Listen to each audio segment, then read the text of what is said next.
In the movie Project X, there is a dog being lifted by a string of balloons. Is this possible? By doing some research, we found the width of an average balloon is 29 centimeters and the length is 35 centimeters. We then split the bundle of balloons into a cone and a half sphere. We found the radius by counting how many balloons were across, then multiplying it by the diameter of the balloons, then dividing it by 2. Then we used the formula of a cone, which is 1/3 pi r cubed h, which equals 721,157.5 pi centimeters cubed.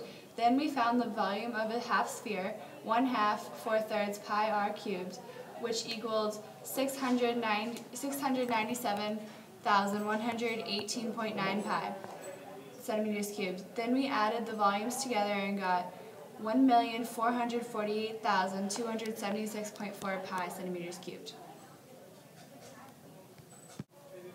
The next step we took was to find the buoyancy of the force of the helium balloons. The equation for this is buoyancy equals PVG, which is the density of fluid times the displacement of volume times gravitational acceleration. We found each of these, multiplied them together, and got 78,011.0377 kilogram meters per second squared, which is also Newton's force. Next, we had to convert the dog's weight into kilograms and multiply it by 9.8 to find the force. The dog's weight is 13.5 pounds, and 1 pound is equal to 0.453 kilograms, so 13.5 pounds equals 6.123 kilograms. Then we had to convert the dog's mass of 6.123 kilograms to newtons. The equation for this is force equals mass times the gravitational acceleration. As we found before, the mass is 6.123 kilograms and the gravitational acceleration is 9.8 meters per second squared.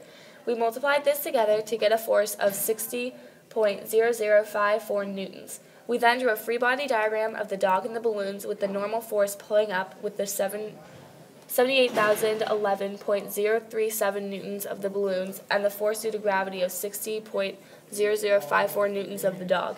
The force of the balloons is greater than the force of the dog, so we came to the conclusion that the balloons lifting the dog is possible. In conclusion, we found the volume of the balloons, then we found the force of the helium on the dog. We came to a conclusion that it is possible for the balloons to be able to pick the dog off the ground.